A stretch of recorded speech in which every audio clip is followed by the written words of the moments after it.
ভাবুন তো, এক দেশের সেনাপ্রধান আরেক দেশের কাছে সরাসরি দাবি করেছেন ১০০ কোটি মার্কিন ডলার। আর শুধু তাই নয়, সঙ্গে চাইছেন সেই দেশের সবচেয়ে সুন্দরী নারীকেও। শুনতে হাস্যকর লাগলেও এই ঘটনায় এখন আন্তর্জাতিক রাজনীতিতে নতুন ঝড় তুলেছে। কারণ যিনি এই দাবি করেছেন তিনি কোনো সাধারণ মানুষ নন। তিনি উগান্ডার সেনাপ্রধান মুহুজি কাইনেরুগাবা, আর একই সঙ্গে প্রেসিডেন্ট ইয়োরি মুসেভেনির ছেলে।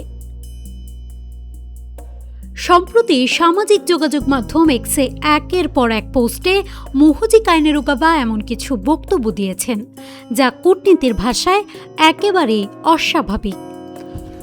তুরস্কের বিরুদ্ধে ক্ষোভ, আর্থিক ক্ষতিপূরণের দাবি, দূতাবাস বন্ধের হুমকি, এমনকি বিয়ের প্রস্তাব পর্যন্ত উঠে এসেছে তার কথায়। এখন প্রশ্ন হচ্ছে, তিনি আসলে কি বলতে চাইছেন?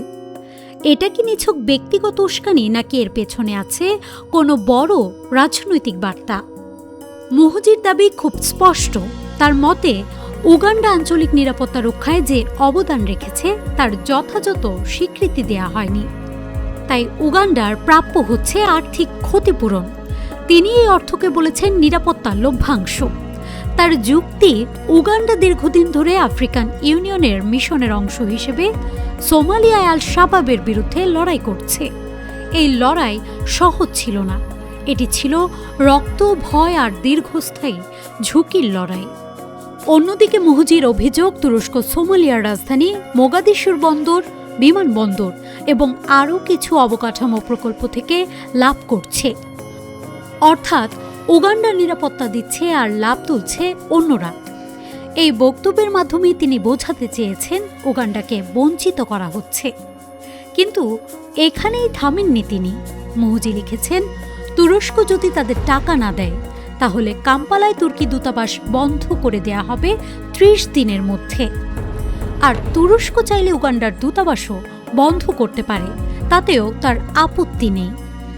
এই ধরনের কথা কূটনৈতিক সম্পর্কের জন্য খুবই গুরুতর, কারণ দূতাবাস শুধু একটি দপ্তর নয়, সেটি দুই দেশের সম্পর্কের প্রতীক। সেখানেই আলোচনার দরজা খোলা থাকে, সমস্যার সমাধান খোঁজা হয়। তাই এমন হুমকি অনেকের কাছেই মনে হয়েছে অত্যন্ত অস্বাভাবিক, এমনকি বেপরোয়া। এরপর আসে সবচেয়ে অবাক করার মতো অংশটি। মুহুজি তুরস্কের কাছে সে দেশের সবচেয়ে সুন্দরী নারীকে তার হাতে তুলে দেওয়ার দাবি জানান। তার ভাষায় তিনি তাকে বিয়ে করতে চান। এখানেই বিষয়টি আরও শুধু রাজনৈতিক থাকে না, এক ধরনের ব্যক্তিগত নাটকে রূপ নেয়। অনেকে এই মন্তব্যকে নিছক রসিকতা ভাবলেও অনেকে একে গভীরভাবে আপত্তিকর এবং দায়িত্বহীন বলে সমালোচনা করেছেন। এটিও প্রথমবার নয়। ২০২২ সালের অক্টোবরে তিনি ইতালির প্রধানমন্ত্রী জর্জিয়া মেলোনিকে বিয়ে করার বিনিময়ে ১০০টি আঙ্কোলো জাতের গরু উপহার দেওয়ার প্রস্তাব দিয়েছিলেন।